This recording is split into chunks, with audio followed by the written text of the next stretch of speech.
good evening and welcome to the HUUSD School Board meeting for December 4th, 2024. I'm Ashley Woods, the board chair. Welcome to everyone in Zoom and here. We're going to call the meeting to order at 6:08. It's for Carol. And we're going to look, that's looking up for public comment. Visitors from Brookside School, the two principals are here. But I see there are people in Zoom in the attendees. I'm not sure if those, Jenny and Grady. Okay, Grady's in there, and that might be Jenny Harris. If either of you, or if you'd like to say anything, please raise your virtual hand so we know. Otherwise, we'll move along.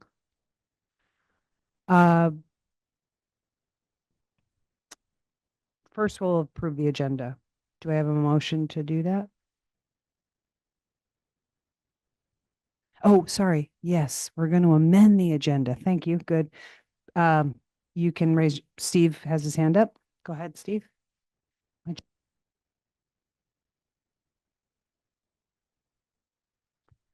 I'd like to amend the agenda for a brief discussion of forming a subcommittee of the board to investigate generating advertising revenue for outside the schools. That makes sense. So Steve wants to make an amendment to the agenda to include some discussion about forming a subcommittee to take a deeper dive on getting business sponsorship for the soccer field and stuff like that. So do we have anyone object to that amendment? No, we're good. All right. So amended. Okay, I'm just going to make a note so I don't, and that'll be in the discussion. Okay. Yeah, okay. Second, all the, any abstentions or objections to passing the motion to amend the agenda and accept the agenda? You're hearing any? Okay, the first thing we're going to do is have some highlights from the Brookside School about Mark Swan, who was a longtime member of the school community and the Waterbury community who passed away recently. And I know I've heard from a lot of community members how sorry they are to hear that and how sad it is. And we asked Sarah and Chris from Brookside to come and talk about him a little bit and give us a little more context. Thanks.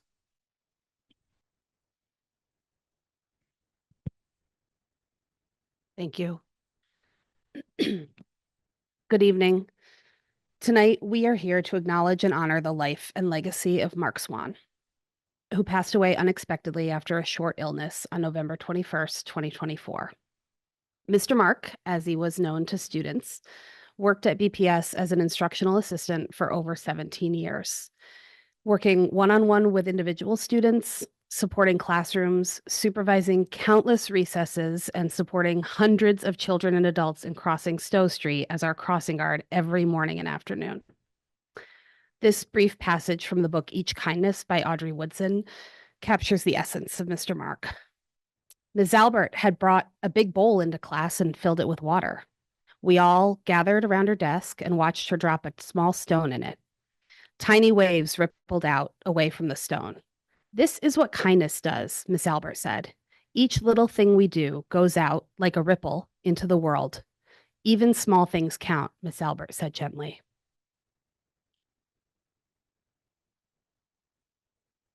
Mark touched the lives of so many students, colleagues, and families within our community. He was always present with a smile, a greeting, or a silly or not so silly joke. He brought joy to his job each day. At Brookside and beyond, Mr. Mark demonstrated the highest standards of kindness, patience, and dedication. His influence extended far beyond the job, and he will be remembered by many. Our thoughts are with Mr. Mark's family, especially Shelley Swan, a speech language pathologist at Brookside, in addition to friends and all who were fortunate enough to work alongside them. We are grateful for the legacy of kindness he left behind and will continue to honor his memory by carrying forward ripples of kindness. As Mr. Rogers said, there are 3 ways to ultimate success. The first way is to be kind. The second way is to be kind. And the third way is to be kind. And that was Mark. Thank you for the time this evening to share some thoughts about Mark.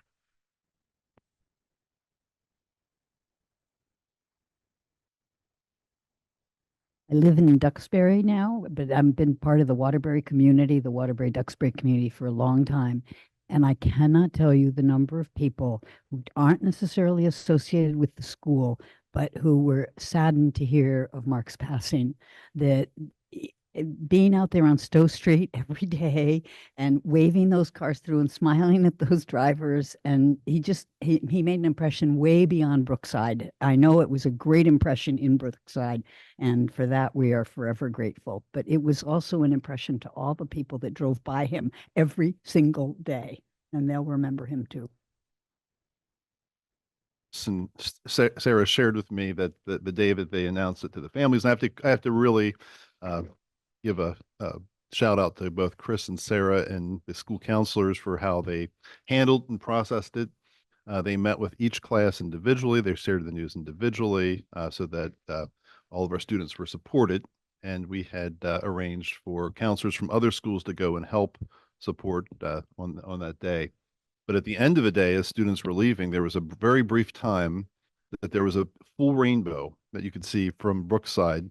And one of the students said, I can't remember whether it was Chris or Sarah, said that it was Mr. Mark's message letting us know he's doing well, or something to that effect. But it was very sweet. Student that he worked closely with said, "That's Mr. Mark's rainbow." And then when we shared it with his wife, Shelly, she said, I think that's him letting us know he's okay. Thank you. It really is a reminder of how tiny our community is and how important everybody is. Thanks, guys.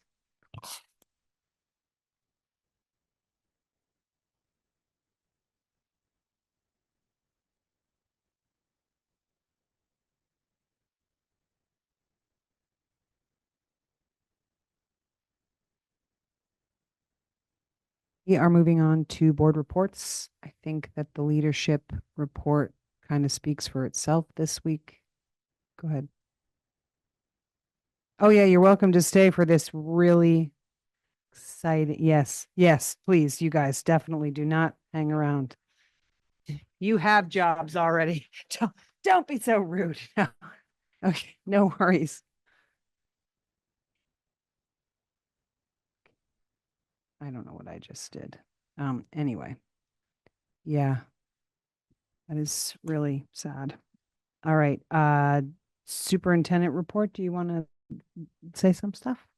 I have no formal report other than this is a very short time period between Thanksgiving and our next holiday break, and we are back in the swing of action, and the forecast looks like it's going to bring some more joy of December to us as we go through. So I'm happy to take questions, but I have no written report tonight. Does anyone have questions for Dr. Mike? I don't see any in Zoom. Okay. Any committee updates? Life, do you have anything, or Steve? No. Okay. I think we'll leave finance for this unless Mike Bishop, do you have anything to add? I would just maybe ask Bobby if she wants to. I was traveling the last meeting we had. Maybe she wants to offer something. I think our main discussion is going to be coming up later in the agenda anyway. So we might just talk about things then.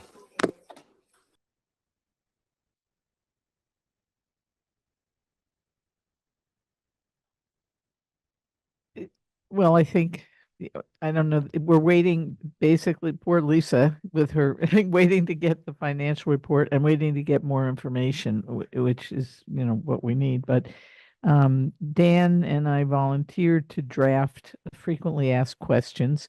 Dan did a fabulous job, and I just added a few things. And we're waiting for Ashley and Steve to take a look at it and see if there's anything else you want to add. And otherwise things are chiming along. And Lisa will go crazy with me, but I spent all day today trying to figure out yield, how they calculate yield. Anyway, it is mystifying. Thanks,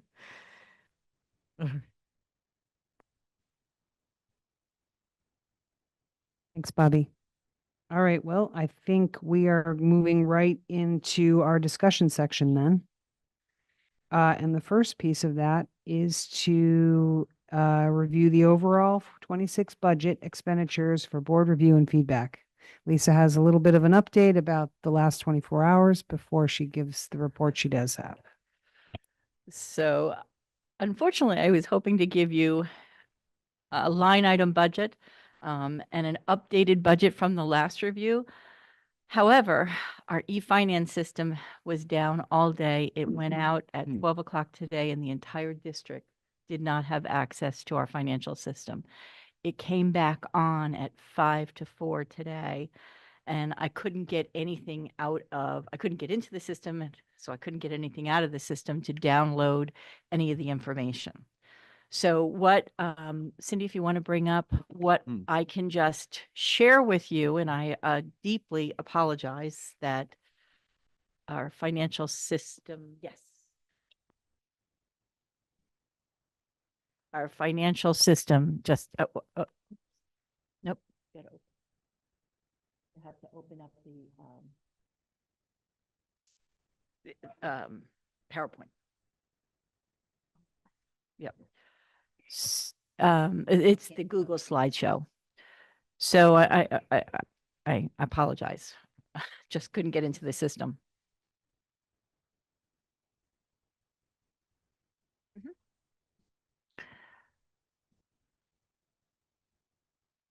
And then you just have to do a slideshow while we get that up. Okay. Up in the right-hand corner.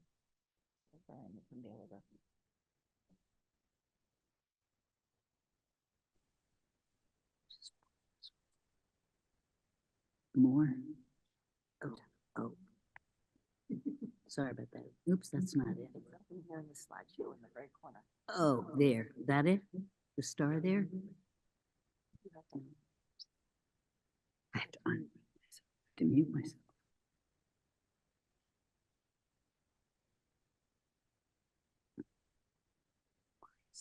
Oh, there. Okay. So why? Ask to unmute. Why am I not finding that? There. Is it up here? Did you say slideshow? Here. Where's your mute button? Where's my what? Mute button. My mute button is right here. This one. But slideshow, where's my slideshow? Oops. Also Dan, and I'd like to say that I think that probably John's background is cooler than Dan's. Where's your? That's having trouble with your the agenda Oh here. yeah, here. I can do it. Because you're. Here we go. I've got it right here. Here it is. Here's the snap.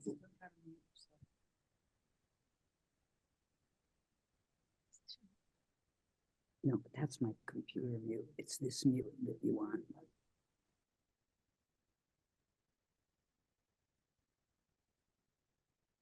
Oh, my mic's pulling that up for me. What I'm just going to be able to do is share our target numbers at 2.75. We are still looking at $2 million reduction on our overall increases, targeting a 2.75 year-over-year increase. My early projection was about $2.1 million. I'm sorry, that should be $2.2 million because we did it at 2.75. I'm sorry. So that is an estimate of what we need to reduce. However, that's an estimate. I still do not have transportation numbers. Transportation numbers are bids are due back next Friday. I will have them in time for the December 18th board meeting. So there could be even more of a reduction based on those numbers. And also our service plan for our special ed is coming in a little higher than anticipated, even more so than I had shared prior. Things change all the time. So these are all estimates. So this is our target at a 2.75% increase. We are looking at 49,209,927 as an operating budget. Cindy, if you go to the next page. Oh, I'm sorry. So we did receive the tax letter on Monday, Mike, right? Mike, Monday? On Monday, which is our December 1st tax letter. It was a little late, but some interesting things that came out in the tax letter, and I'll just walk you through it. But I actually am constantly staying with the same representation of our ed spending and our cost per pupil. So everybody can understand what I'm using year over year, this methodology. So I'm comparing it to our current fiscal year budget. So the furthest left column is obviously the approved fiscal year 25 budget, which was 47.8 million. Our projected budget for fiscal year 26, my target is 49 million, which is a 2.75% increase year over year. We are estimating more revenue, which is great. Our revenue is increased by 7%. So you'll deduct the revenue from your expenses, your ed expenses, to get your net total educational spend. And because of the increase in revenue, we only have a 2% increase in our ed spending that the state pays for. So we're going to be requesting the state of $41.1 million. What's still in green, and I have the long-term weighted average. We don't have that number yet. With the new long-term weighted average, I'm waiting for those numbers. Nicole Lee, who works in the AOE, left, and things are kind of falling behind. One good thing is I did find out that Brad, Mike, I'm not sure if you know, Brad's stepping in to, oh, great, I didn't realize that. So that number, our long-term weighted averages, I'm using fiscal year 25's long-term weighted average until I have an updated number. So using that number, it's in green because it could change. It's not finalized. That brings our cost per pupil to 15,000. This is our weighted cost per pupil. Keep in mind, it's a weighted cost per pupil of 15,554.74.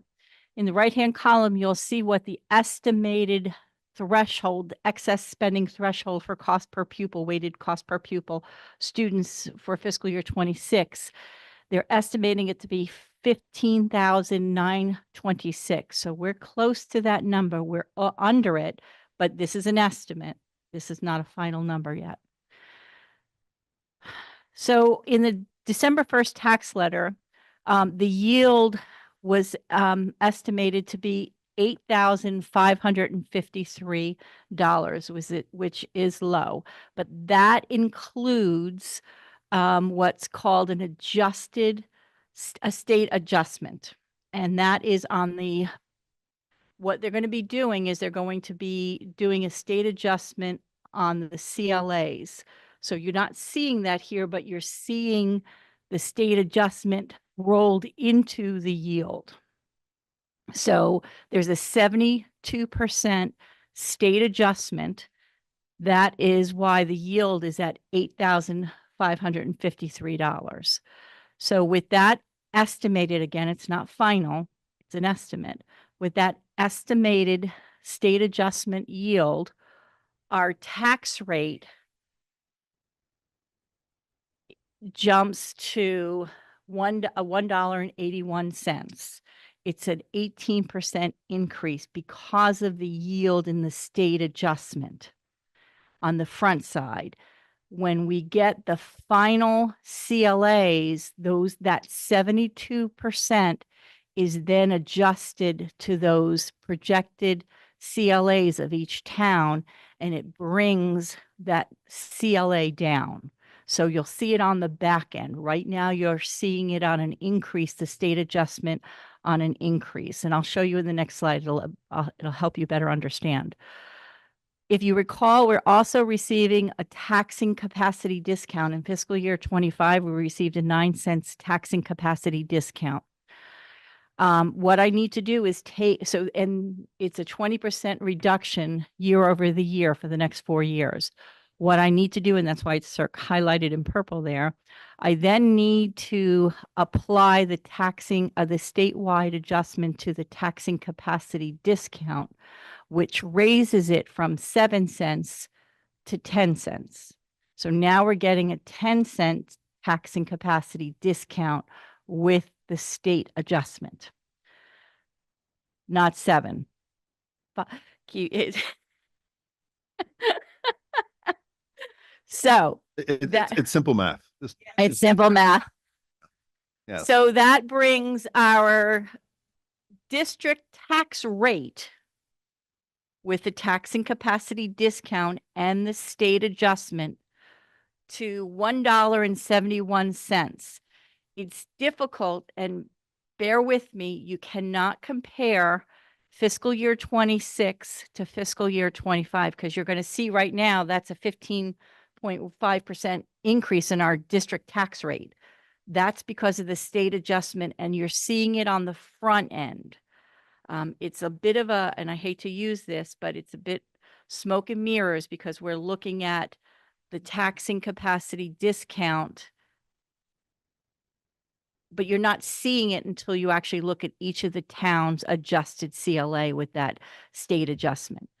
And we'll, at December 18th meeting, once we have better CLA numbers and better estimates, then we'll look at that. But it actually reduces the CLA amount by that state adjustment of 72%. So right now it looks high on the front end, because there were so many concerns that it's the cause is the CLA.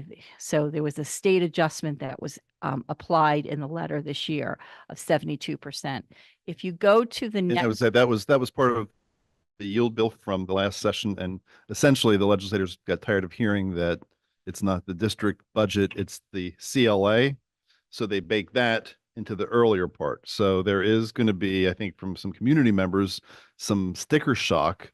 But as Lisa said, it's an apples to oranges comparison, and it's not because of a drastic increase in our budget. Obviously, it's because of that CLA being baked in on the front end. So what you really have to do, the best comparison as we start talking to community members, is to look at then what will be the final town rate and compare that to your tax bill from this past current year. And that will give you the best comparison for the changes. And that's something we can do, but it's still very early. We don't have long-term weighted average daily membership yet. And we don't have the updated spreadsheet from the Agency of Education. So we're really reluctant to make assumptions with limited information from the state at this point. Again, just keep in mind that is absolute sticker shock. But when you apply the state adjustment post CLA, it dramatically changes the picture. And then you can compare apples to apples by town. So what I did was, just as an example, I wanted to be able to show you, if you go to the next page, Cindy, I'm sorry, Mike. I just wanted to be able to show you, if I took the statewide adjustment of 72% and I backed it out, what would it look like? Because what they're doing is they're putting pressure on the school districts to keep expenses down, to show that that district tax rate raised. Even with a 2% increase in our educational spend, our tax rates look like they jumped. But on the post end, when you apply the CLA and the state adjustment, it changes the picture. So what I wanted to do is to be able to show you what it looks like if I backed out the state adjustment.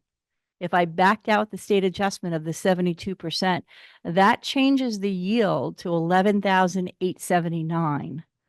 And now you're comparing apples to apples, and you're seeing where our district tax rate with our 7 cents tax and capacity discount drops to 1.23. And we have a decrease. You know, the target number we always want to look at is that educational spend. We only increased by 2%, which is under inflation. So again, this is, you know, an unadjusted number, and this is comparing apples to apples. But with the methodology that they're using and that they baked in, you will see that on, if you go back to the next slide, the back slide. Yep.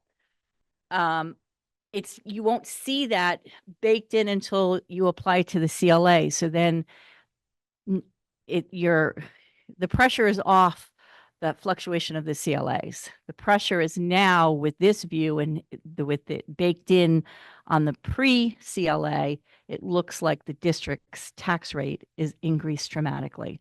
But reality, we have not. We only have a 2% educational spend increase, and that's the bottom line. With only a 2.75% year over year increase, our educational spend is only 2% increase. So that's key. It's below what we were looking at. I know it's complicated. Does anybody have any questions?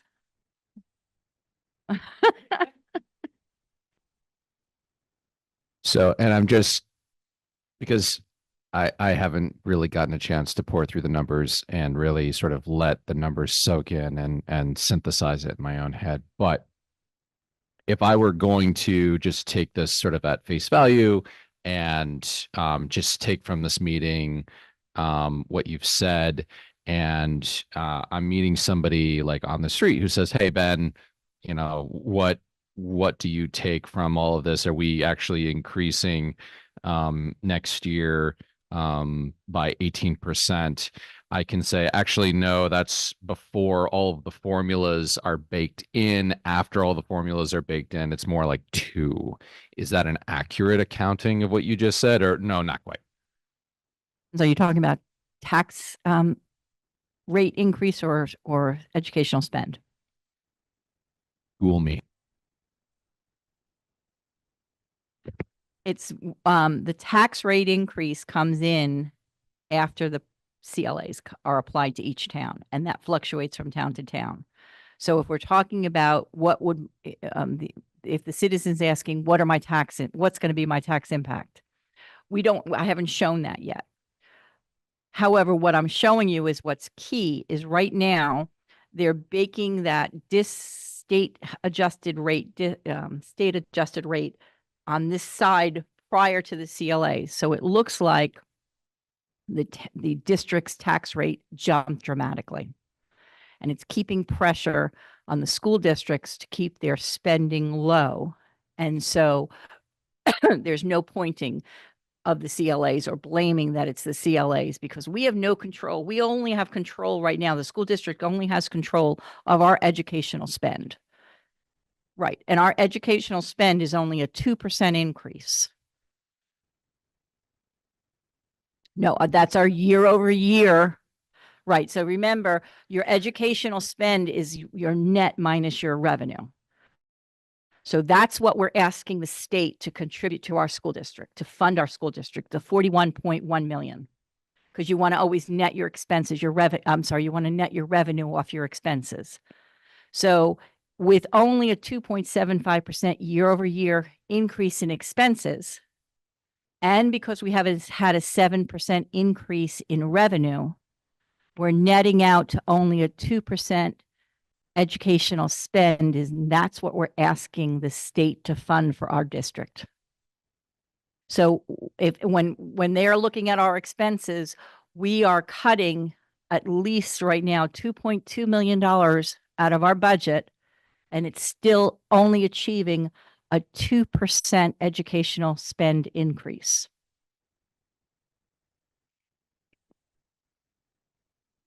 is it in my, so the 72% adjustment is basically taking that particular number, the yield, and reducing it to 72% of its real self. Is that okay? Thank you. And they're applying it at the back end and reducing that. What they've put out, and it is actually in the tax letter, if you go to the last page. This is public knowledge. It's the tax letter. And Mike, if you hit on that, what we can just show them what's in the tax letter. And I think it's in the third paragraph. Yes.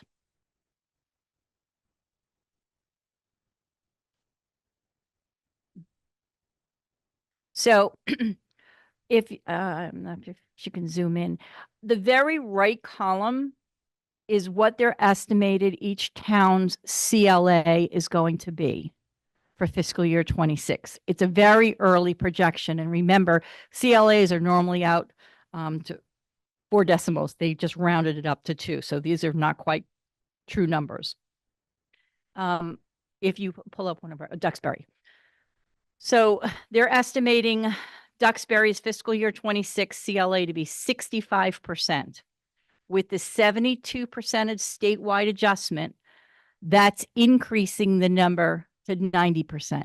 And you remember, when your CLA goes up, your taxes come down. So that's why you'll see the adjustment is changed. So tax rates will change significantly. So you can't. Yes. Yes. When your CLA goes up, you're closer to that appraised value of 100%. So We would estimate that, for example, Moortown, you should be, I haven't looked at the number, but you should be in very good shape as Moortown because you did a reappraisal. Town is the only one of our towns that So had we'll look, let me reappraised. pull up Moortown. I think it's So here you go. 144%. So that is very good news. So I think it's also important to note that in the tax commissioner's letter, Craig said he's estimating the statewide increase of taxes to be 5.9%. That's average across the state, depending on the application. So we don't want to be overly optimistic because we still have a lot of work to do in order to reduce our budget by the amount. But on the tax rate side, we are cautiously optimistic. That's why where they're pre-baking or post-baking this mechanism in, they're baking it in on the CLA and reducing the adjustment is by the 72% is actually making your CLA, your town CLA, depending on the town CLA, increase. So the taxes will increase. So why then do we need to be putting out, when it's not going to be the figure we use at all, the pre-adjusted CLA that's 15%, that winds up with the yield being up 15%. Do you see what I'm saying? You say that there's the pre-CLA and then there's the post-CLA. And there's a significant difference in the percentage of change. What is the rationale for working through those figures in part of our public budget?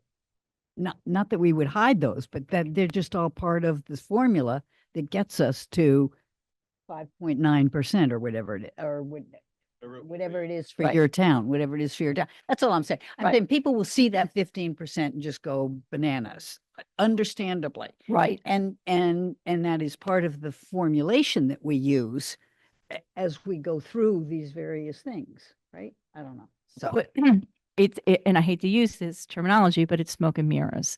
So we need to establish what our district tax rate is to apply to each of the town CLAs.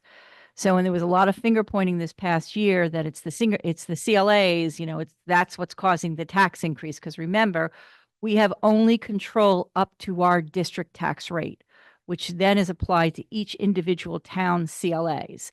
So that's why they went and then changed and did the adjustment that was baked in post district tax rate. And with that number, they were able, then that they reduced the yield so they can do the adjustment on the back end. If you unbake the yield and take out the adjustment, the yield jumps to over 11,000. And remember, this past year, we didn't even reach 10,000. And that's what we were projecting to hopefully get up. And we, and we only got up to 9,883 or something. So it's smoke and mirrors.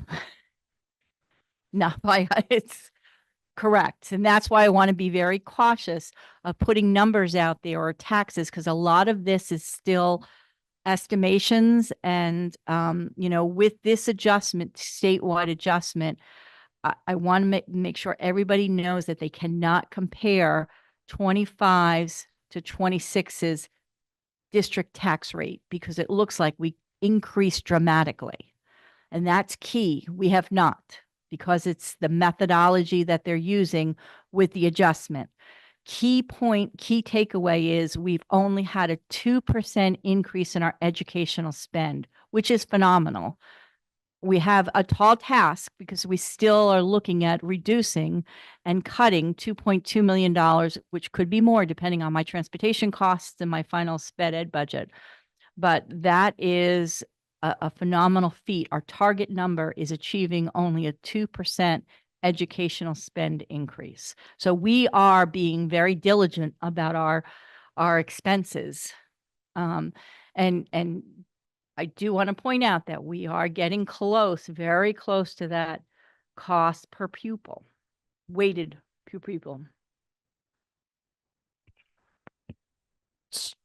Thank you. So I'm just thinking the person on the street response and where I'm formulating it, and I wanted to run this by folks, is that we don't know what the tax rates will be yet. That takes a while. But we know a couple of things. One thing we know is that the things that are outside of our control, like the state's yield and CLAs and whatnot, are looking more favorable than last year. And there's some numbers floating around that are weird because the state's doing weird stuff with the numbers, but you can just take, for example, that the governor said average of 5.9%. So that's much better than the projections from last year. So that's looking pretty good. That would suggest we're probably going to end up having lower increases than last year. And the things that are in our control, we're being really diligent, as you said. And so, if we were just a level service, have a level services budget versus what we're looking at the moment, we're looking at cutting a couple of $1 million, and that's going to be really hard. We're going to have to make some tough choices. Probably going to be some layoffs and things like that. So we're making the tough decisions. We're going into that right now. We're looking at 2.75. It's ultimately going to be less than it would have been if we would have done level services. Is that kind of generally the story at this point? Great. So I have a question, and I'm just wondering that 5.9 average figure that the governor's putting out, do we have reason to believe that we fall on one side of that or the other? Like, I would imagine that the cuts that we're looking to make probably are, I don't know how that compares to other districts. I guess that's part of that, the unknown here, but, again, this wouldn't be part of my elevator speech on the street, but just wondering if you have thoughts on that, how we might compare just based on the decisions the route we're going so far. I think we will be in good shape post CLAs with the state adjustment, especially Moortown, because they have been reappraised. It's still an estimate, but we're not going to see double-digit increases at all in any of our towns. My preliminary projections, and I want to be very cautious of, sharing those until I firm up those numbers, but my preliminary projections looked very promising. And, will we be exactly at 5.9 in each of our towns? I can't tell you that yet, but again, the numbers are also important because those were rounded estimated figures for the CLAs that's in that tax letter. So, but you know, even if you compare, you know, if you take those the spreadsheet that we just shared with you, and you take that adjusted, the column all the way over to the right, and you take that adjusted CLA, and you back it into any of my formulas in my post in my other spreadsheets in the past, you'll be able to see where we come in. But again, these are estimates, and we don't have numbers yet, but we will not be seeing double digits taxes based on what I know today and using the LTW ADM. That's still an estimate. I don't have that final number. You know, I just hate to keep saying this, but everything is an estimate right now until numbers are solidified. Then Steve.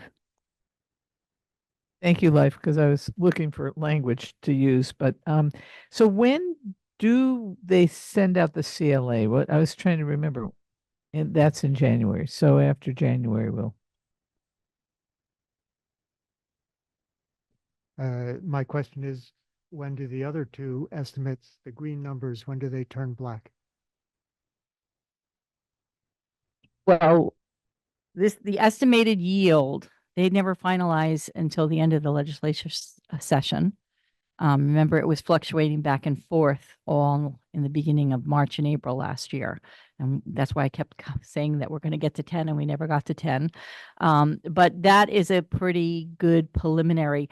Mike, if you go back, because that's the unadjusted, that's what's in the tax letter. That's what we're going to be using now, that adjusted yield, which would be 8,553 until it is finalized in late spring.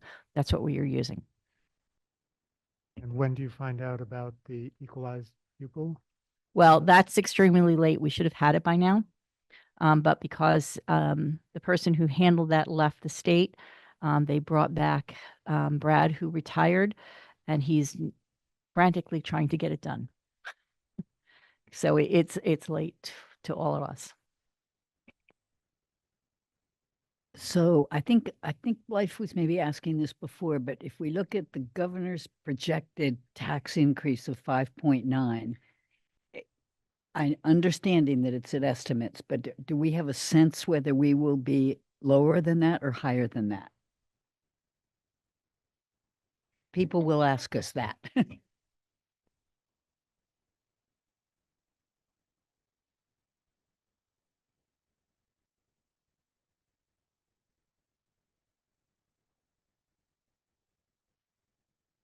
More towns in good shape. Hold on.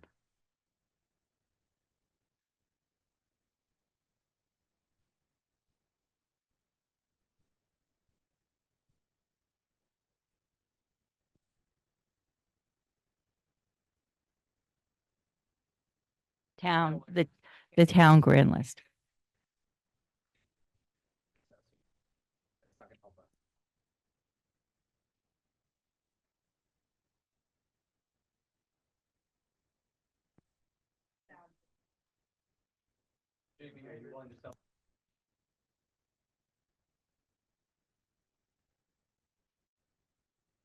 So We have another citizen coming in to make sure that she signs in.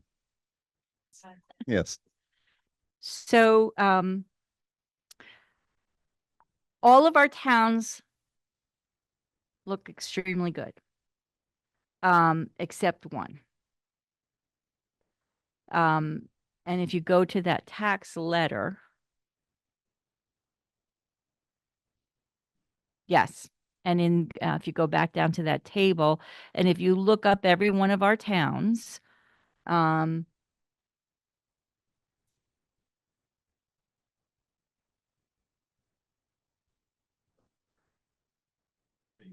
right. Right. So Facein, their CLA dropped to 55%, projected to drop to 55%. With this, now these are estimates. Please keep in mind they're estimates. with the adjustment of 72%, it jumps to 76%. But that's where all the other towns are over a higher CLA adjusted rate. You know, there could be, you know, not as, you know, I don't know what Payton's going to look like yet. I don't know yet.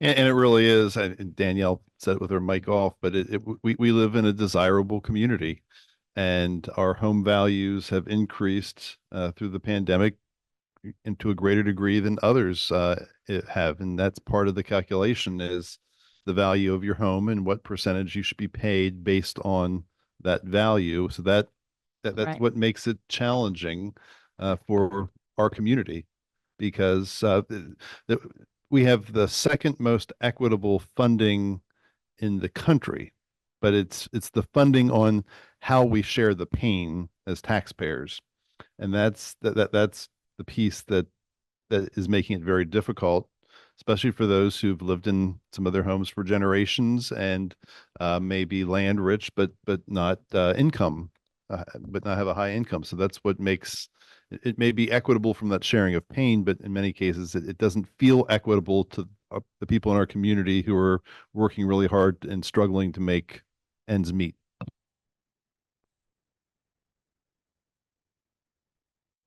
I think that there's another piece too, that it's important for our constituents to be aware of, because there's going to be the opportunity at town meeting to make these points. And some towns have done it. Moortown paid to have their assessment done. That costs the town money. So some of the decisions that towns are making at the town level is whether or not they can afford or invest in getting that assessment done. There is the idea there's not enough assessors too. But fundamentally, I know from my work in Facein outside of the school board that we have not invested in getting the assessment performed, which is why we're so far behind. That 55% is somewhat because of the people moving in and the big bubble that got created after COVID. But we were already 4+ years behind in getting our appraisals done anyway. And so the longer you put that off, it's like the building repairs, right? The more you kick a can down the road, it costs you in the long run. And I think that's what we're seeing. So while this adjustment the state's going to do is going to benefit people whose appraisals are not quite so far behind, those who kicked that can now are going to feel the effects of that. Actually, Facein did a townwide assessment, I think in 2018, 2019. And what happened in that time is everybody started to move here. So the town of Waitsfield, if I recall, is 2007. So last I did, and I think Warren is probably something similar. Yeah, 2012. Yeah. So I think that just shows how much Facein homes have. Yep. Do we have any more questions for Lisa? Anybody in Zoom? Oh, Life, go ahead. I try out one other piece. I'm imagining somebody, you know, if we're really emphasizing that we're still being super diligent, making all these cuts, and they said, well, geez, maybe we shouldn't make all these cuts. Like, it sounds like we're actually in pretty good shape. My response would be, in addition to what Mike said, that there's a lot of folks in our community who are, you know, don't necessarily have the income to support it and are already just completely strapped and under a lot of pressure. To just make the point that we're really close to a level of per student spending that would incur a penalty. And so, and I think that's because we started sort of on the high end relative to other state districts. So even as we're making these cuts, we're still higher than the state wants us to be in that sense. Is that accurate? We are at the very top end, I think at 119 SUs in school districts. We're the 14th highest cost per pupil. We've had an extreme, we've been very close over the years, Michelle had shared with me, of that excess threshold. So we've been coming close to it over the last at least 5 years, prior even to COVID. So I think we're only what, $400 away from that cost per pupil. So we are very close to that. And if we were not to cut and have more than a 2.75% increase, our cost per pupil would jack up. And I will also say, just from being involved now in conversations at the state level with the commission, that this is going to be the main topic in the legislature. Taxes, education spending out of control. And I can't say that this is going to happen, but I can tell you that there is considerable discussion about implementing a foundation formula, which would say this is the level that schools should spend based on various factors. And there's also discussion about considerable discussion about an allowable growth formula, saying that this is how much you have, and then this is how much you can grow by year. And being at that upper end of the excess spending of the cost per pupil could really impact us. So we do have to continue to work to reduce the budget.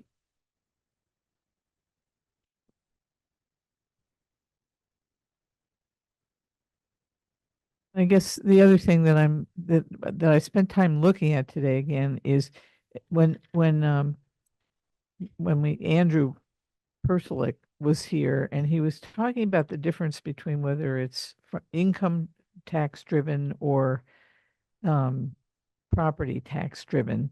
And then there seems to be, with the non-homestead, it is income driven and not property tax. I was trying to read, sort of understand how that non-homestead works. And that's not calculated in the CLA adjustment, doesn't affect the non-homestead. Right, correct.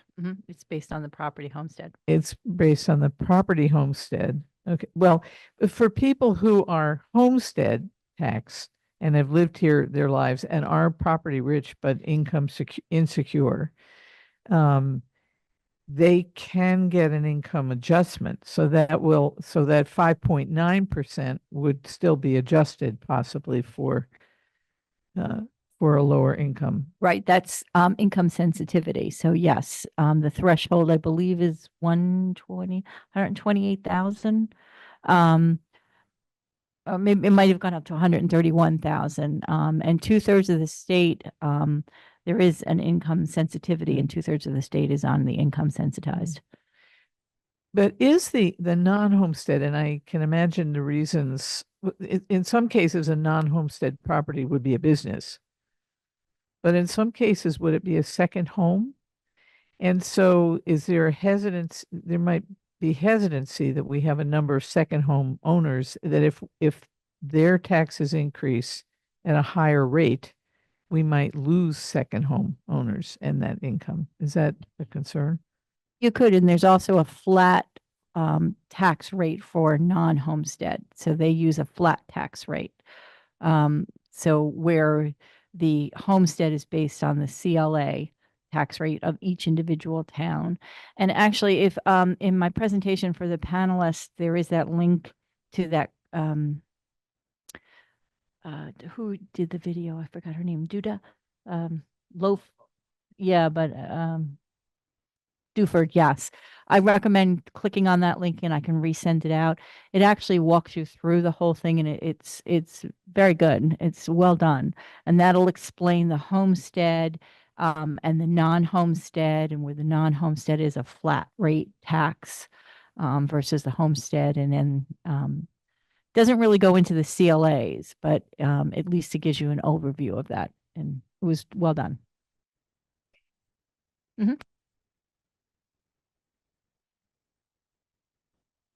Point is it true the flat rate for non-homestead is much lower than the rates for certainly within our towns? My understanding was that for second homeowners in our towns, they're paying proportionally less in taxes for education taxes. And that's also a discussion, because everyone, any category of non-homestead, it includes short-term rentals, it includes second homes, it includes businesses, commercial enterprises. So there is some discussion about presenting legislation in this next session to decouple, to give the legislature more policy levers to change. So I think, again, I can't predict that it's going to happen, but I can predict, I'm fairly certain we'll see some legislation from someone to do that. I also just wanted to point out that the income sensitized discount actually also comes out of the educational fund. So that's an expense that has to be covered by the educational fund. So if you go to my presentation, I had all of that in my presentation for the panelists night. So I walked through all of that. So I know I talked through that very quickly that evening, but that was all laid out in my presentation for the panel discussion.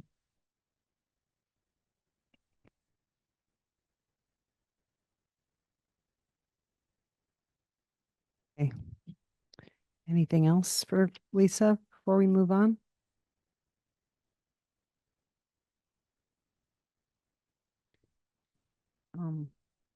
Okay. Thank you. Getting it. I'm getting it slowly but surely. This is the part where we have amended, and we're going to hear from Steve about business sponsorship ideas, or the idea. Yeah, so the Finance Committee has been discussing many possible ways to raise funds for the district. And one idea was to have some sort of sponsorship by local businesses or whoever in the schools. On the survey, it was interesting. People were generally in favor of it, with the exception that a lot of people did not want to see the ads in the schools, inside the schools. So kind of out in the sports fields, like at Couples Field, that's fine for many people. So I'd like to investigate this more. Dan has said he'd be happy to do it with me. I'd be very happy to have some other people on a kind of subcommittee to look at this. The idea would to see both where it's feasible to place ads, and also to see what sort of interest there is in our local communities for it, for sponsorships. Questions? Go ahead, Bobby. That, I mean, the sponsorship is a great idea. There was also strong interest in creating some kind of a trust or an endowment to help cover the costs of co-curricular activities. And I had spoken with actually with a member of our community who has a foundation, and she was interested in, and a graduate of Hartwood, and was interested in hearing more about what they could do. But I haven't been able to get hold of her because she's on a travel schedule right now. But I'll see if that is another solution. And Lisa was familiar with that idea. But I'm not, so more for arts activities and other kinds of things. Can you say something? Yeah, my last school district, we had a foundation as well, 503C. It was called the Penn Manor Education Foundation. It was governed by a separate board, not affiliated with the school district, that raised funds. When I left, they had about $3 million in endowments. So there was, again, it was targeted to certain goals. Part of it was scholarship for graduating seniors. Another part was classroom venture grants for funding things that the district could not fund. So, so there are models in Vermont and across the country of education foundations. But the one piece I would recommend that if that's something the board would want to pursue, there is a lot of benefit in having it separate from the school district. Connected to, but separate from. So, for example, as superintendent, I was an ex officio member of the board by my office.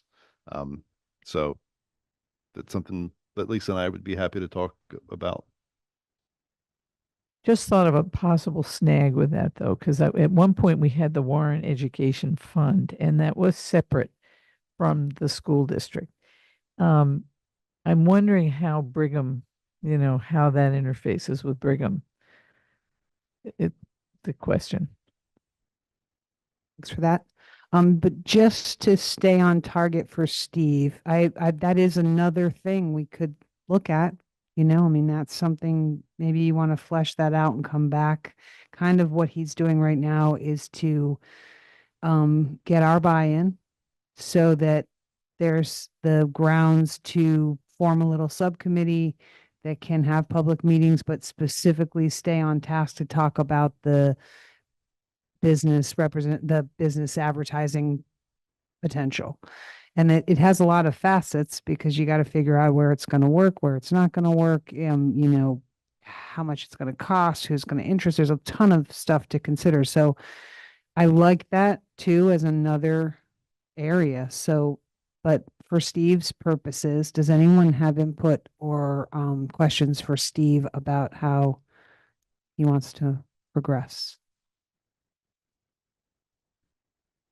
I guess my question, I mean, I've already expressed that I'm kind of skeptical of the whole concept on principle, but is forming the committee to explore it, or is it how to do it? Is there already an assumption that it's going to happen, or what's your thoughts on that? Right. As Ashley said, no, it's an exploration. And then, of course, we come back to the board with recommendations. Basically coming out of finance to see that it's up, the board needs to agree that we want finance to work on that particular subject. It is something that there could be something there. And while I tend to agree with you that I don't love that concept, I think we need to dig into it a bit. So go ahead, Ben. I always am cognizant of the fact that, Lisa looks at us sort of every meeting and, whispers the word revenue. And I really think it behooves us to at least explore that avenue. Even if we ultimately come back and say no, I think we're fools not to at least explore that as a potential revenue stream or streams. So I say, it's probably a good idea for them to do.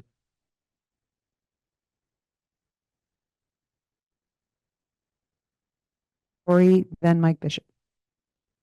I'll let Mike go first because he raised his hand. I was just gonna just back up Steve a little bit. This has been something that's been brought to the big board before, kind of lightly talked about. It's been discussed a lot in the finance committee. All we're doing is we're looking into it. So, for example, if we wanted to sell advertising for the gym, it's just how does that look? What do we charge? Who manages the money? How long is the advertising for? All of these things have to be addressed and answered. And there's lots of costs that could be paid for by sponsorships. I know the scoreboard at CrossFit Brook right now is not working very well, and has issues. Perhaps that could be a sponsorship of somewhere. So I think that there are opportunities out there. It's just how to manage it and how just kind of the logistics of it is what Steve is talking about. It may not make that much money. It might make a lot of money. But there's a lot of things, sound system for the theater could be sponsored by something or somebody. So there is, I think, opportunities out there. We just have to figure out how to capture that.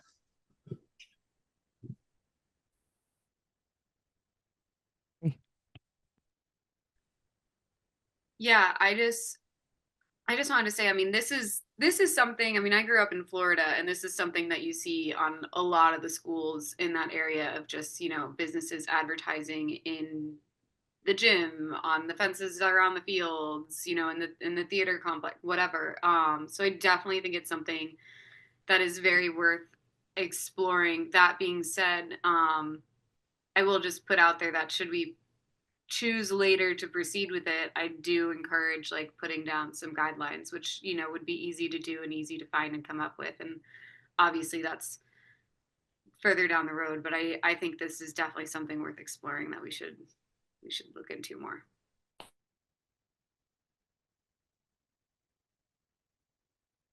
Head up that committee, Tori, of exploration. How about that? We'll just dog ear that for you down the line. Thank you. I'll do the committee on the rules once we decide if we're doing it or not. Okay, I'm hearing that people are generally interested in having Steve proceed. Dan, you're here. Are you willing to work with Steve on that? And is anyone else interested in that?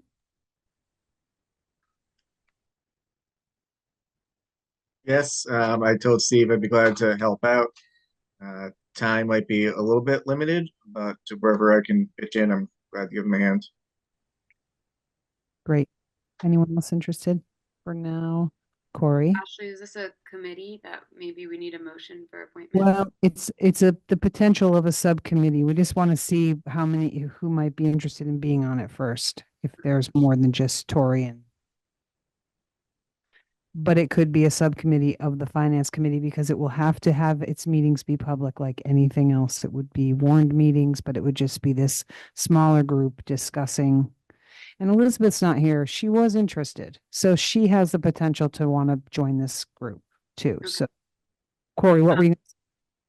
I know you said my name. I'm out just for time commitments for now. But okay. Well, Corey might be interested. All right. So is the move to warn or to take a vote right now or to wait until next week?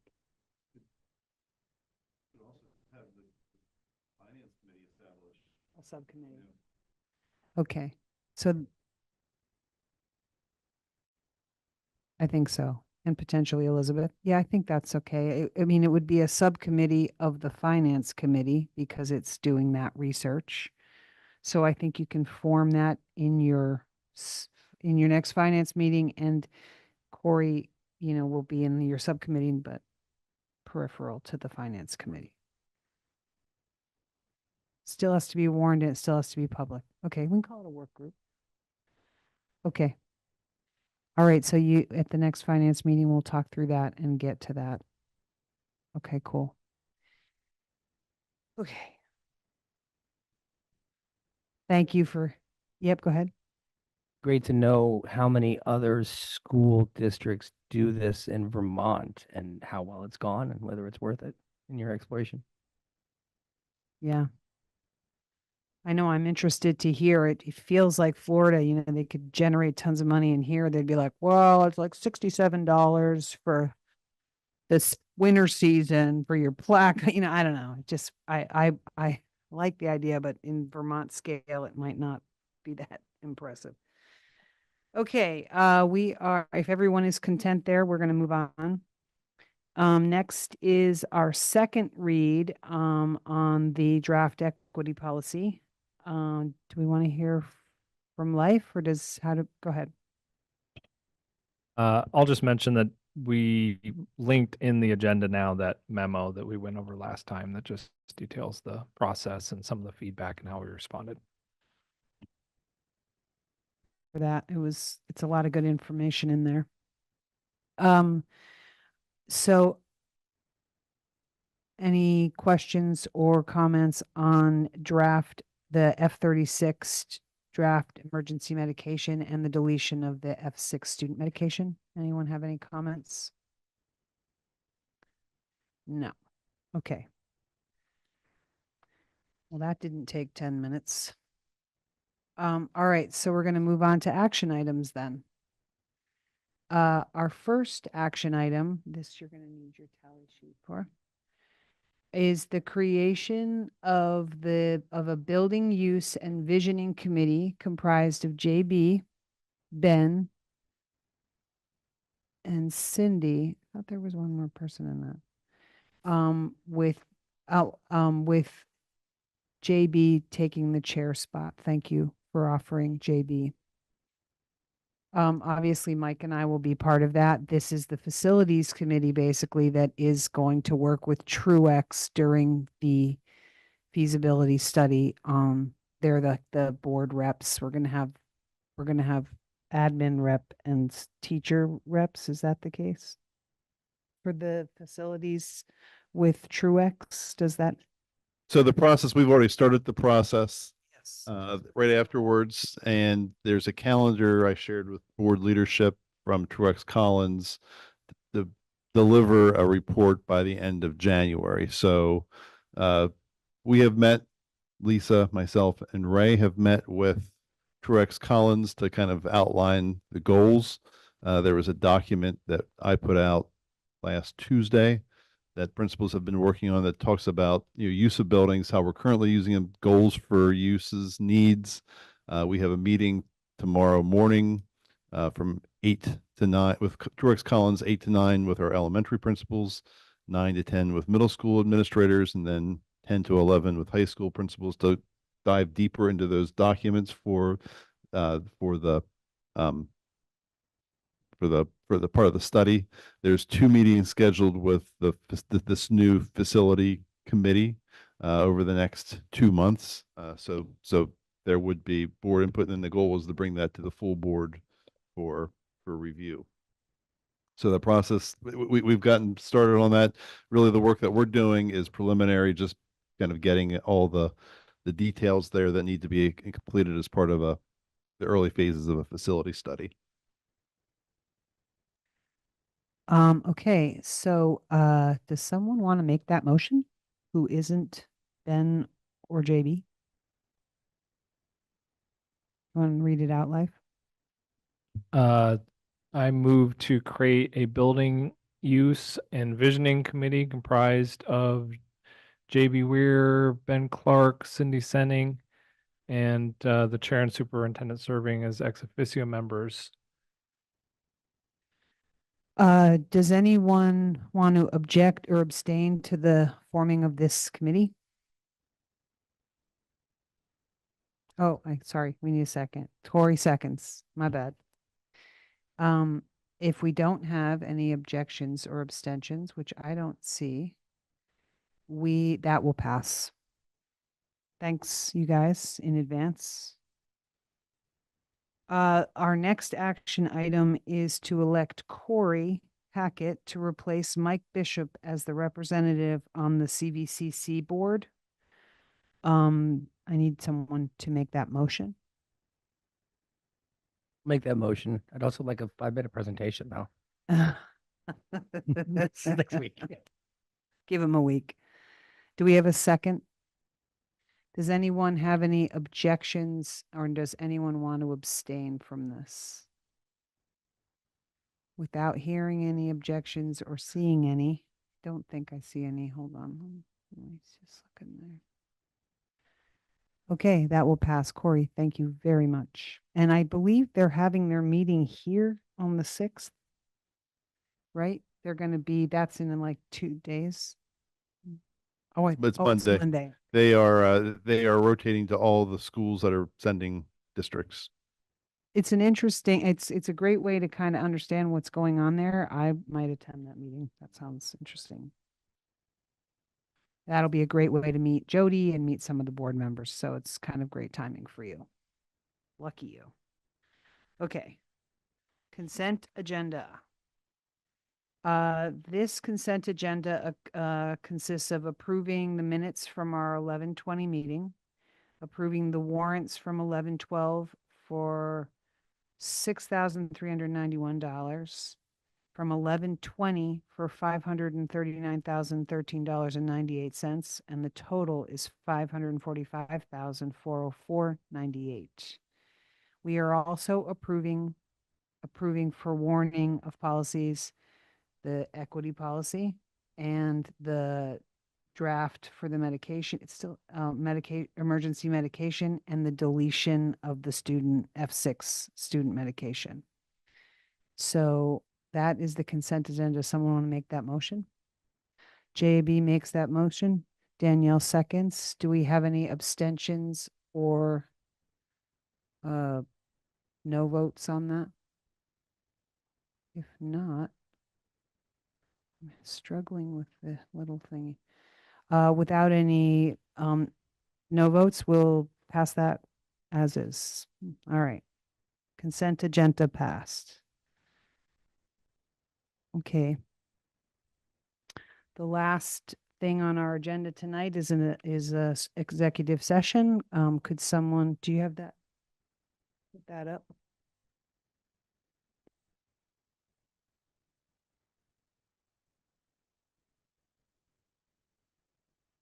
Does someone want to make this motion?